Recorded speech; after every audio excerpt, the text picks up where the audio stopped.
मैं परमेश्वर का धन्यवाद देता हूँ इस सुबह के समय के लिए। आज के वचन मनन के लिए प्रेरितों का काम 6वां अध्याय उसका 15वां वचन हम पढ़ें। तब सब लोगों ने जो सभा में बैठे थे उस पर दृष्टि गड़ाई तो उसका मुख स्वर्गदूत का सा देखा। उर्दू में मैं पढ़ूंगा। अमाल 6वां बाब उसका 15वां वचन। और उन सब ने जो अदालत में बैठे थे उस पर गौर से नजर की तो देखा कि उसका चेहरा फरिश्ते का सा है। आज हम जो वचन मनन कर रहे हैं, कल हमने देखा किस प्रकार प्रभु यीशु का मुंह चकमक की तरह, माथा चकमक की तरह मेरे और आपके स्थान पर प्रभु ने किस प्रकार बदनामी सह ली। निंदा और बदनामी हमारी जगह सहा और माथा चकमक की तरह, यानी कैसे उस परिस्थिति को सामना किया। आज हम देख रहे हैं कि कैसे परमेश्वर पर भरोसा करने वाले का मुंह स्वर्गदूत का सा दिखने लगा। हमें सबको मालूम है ये स्तेफानोस जो कलीसिया का सबसे पहला शहीद है उसके संबंध में है। स्तेफानोस नए शुरू हुआ कलीसिया, नए जन्मा कलीसिया का आरंभ का एक विश्वासी है। प्रेरितों ने उसे नियुक्त किया था ताकि विश्वासियों का मेज का देखभाल कर सके, क्योंकि विश्वासियों की संख्या प्रतिदिन बढ़ रही थी और ये अच्छी साक्षी वाला व्यक्ति था, पवित्र आत्मा से परिपूर्ण था, परमेश्वर का आत्मा का ज्ञान भी था। इस भाई के उस उत्साह को जरा देखें। उसे चुना गया था ताकि वो मेज में लोगों की सेवा करे, खाना का सेवा करे, लेकिन उसने अपनी सेवकाई वहां पर सीमित नहीं रखी। वो परमेश्वर का वचन लेकर लोगों तक पहुंचा। बड़े सामर्थ के काम किए, अचंबे काम उससे होते थे। परमेश्वर की आत्मा ने उसे इस्तेमाल किया। वो विश्वास से परिपूर्ण था और सामर्थ से भरा हुआ था। उन समय तक परमेश्वर का आत्मा प्रेरितों के द्वारा चमत्कार, सामर्थ के काम किया करता था, लेकिन अब हम देखते किस प्रकार परमेश्वर स्तिफानोस के द्वारा भी सामर्थ के काम कर रहा है। लेकिन इधर जो सबसे गंभीर विषय है, परमेश्वर का आत्मा कहता है स्तिफानोस विश्वास में परिपूर्ण था। मेज में सेवा करने का काम आसान नहीं है, थकान भरा है, क्योंकि थोड़े से लोग नहीं है, लोगों की संख्या बढ़ रही है, तो कितना थकाने वाला काम था। लेकिन स्तिफानोस थका नहीं। जो सेवा उसे सौंपा गया उससे वो निराश नहीं है। उसने प्रेरितों के द्वारा प्रभु यीशु के मन के बारे में सुना है कि कैसे प्रभु यीशु लोगों की सेवा करते थे, प्यार के साथ, दया के साथ। और प्रभु यीशु ने खुद कहा कि हमें एक दूसरे का प्यार से सेवा करना है। सो स्तेफानोस प्रभु के वचनों पर पूरा विश्वास करता था। उसका विश्वास अजीब और अचंबे कामों पर आधारित नहीं था। अगर अजीब और अचंबे काम पर वो विश्वास करता, उस पर उसका आधार, विश्वास का आधार होता, तो उसे सताने वाले जब उसे पत्थरवा करने जा रहे थे उसने डगमगा जाना था।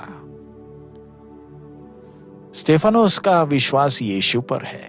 वो जानता है प्रभु यीशु है कौन, और उसका वो विश्वास और दिलेरी उसके मुंह पर सभा के सामने झलकती थी। वो उधर भय के साथ नहीं खड़ा कि अगला क्या होगा। उसे उधर प्रचार कर कर या कुछ अजीब और मौज से कर कर वो प्रभु का दास है कर दिखाने की जरूरत भी नहीं। उसके मुख में वो प्रकाश दिखता है जो प्रकट करता है कि वो परमेश्वर का दास है। यहूदी अधिकारी झूठे गवाहों को खड़ा किए, लोगों को उकसाए, उस पर झूठे आरोप लाए कि वो मूसा के द्वारा मिले हुई व्यवस्था के खिलाफ है। लेकिन वहां बैठी सभा को स्तेफानोस के मुंह में, मूसा के मुंह में जैसे प्रकाश दिखी वैसे ही प्रकाश दिखता था।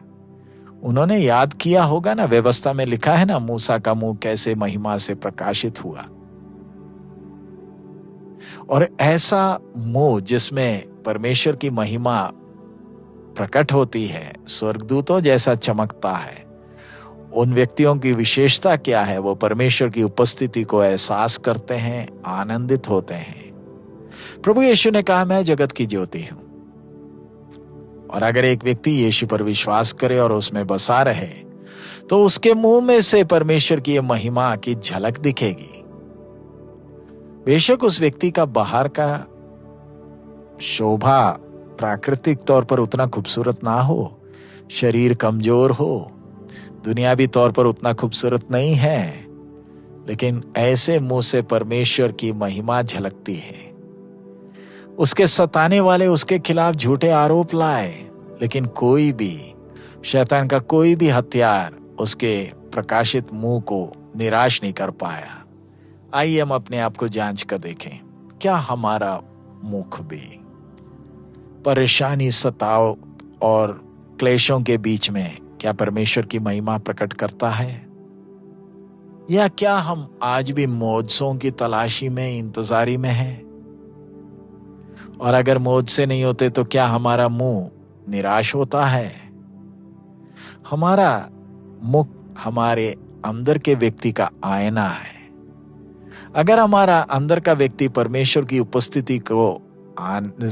उपस्थिति से आनंदित होता है, तो हमें शीशे के सामने खड़े होकर मेहनत कर कर अपनी खूबसूरती बढ़ाने के लिए टाइम बर्बाद करने की जरूरत नहीं। आइए हम प्रार्थना करें कि परमेश्वर की महिमा हमारे मुख से प्रकाशित हो, ताकि दूसरे लोग हमारे मुंह से परमेश्वर की महिमा देखकर परमेश्वर की स्तुति कर पाए। आइए हम प्रार्थना करें। हमारे अनुग्रहकारी दयालु पिता, हम आपका धन्यवाद देते हैं आपके वचन के लिए। स्तिफनुस के मुख के द्वारा आप हमसे एक एक से बात कर रहे हैं। सताने वालों के सामने स्वर्गदूत की तरह उसका मुख चमका। बाप, हमारे जीवन में समस्याएं आते हैं, हमारी खुशी चले जाती है, हमारे मुंह में प्रकाश दिखता नहीं। प्रभु, हमारे जीवन में एक बदलाव चाहिए। आपकी उपस्थिति का आनंद हमेशा अनुभव करने के लिए आप हमें सहायता करें।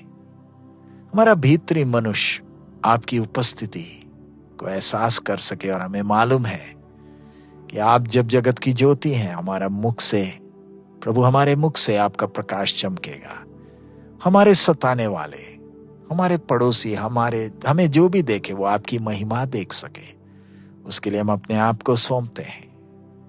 आज के वचन के लिए धन्यवाद, यीशु मसीह के मधुर नाम से मांगते हैं, आमीन।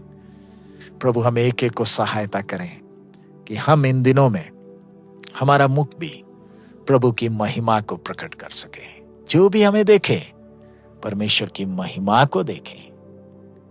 सब महिमा हम अपने प्रभु को ही दें। हमारा प्रभु अति शीघ्र आ रहा है। प्रभु आप सबको आशीष दे। मारानाथा।